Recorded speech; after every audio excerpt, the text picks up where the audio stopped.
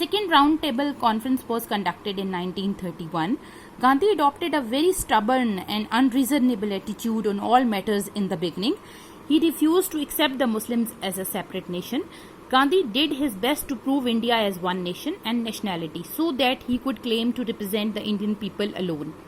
But Quaid-e-Azam replied that Indian Muslims were also a separate nation of India which had its own interests.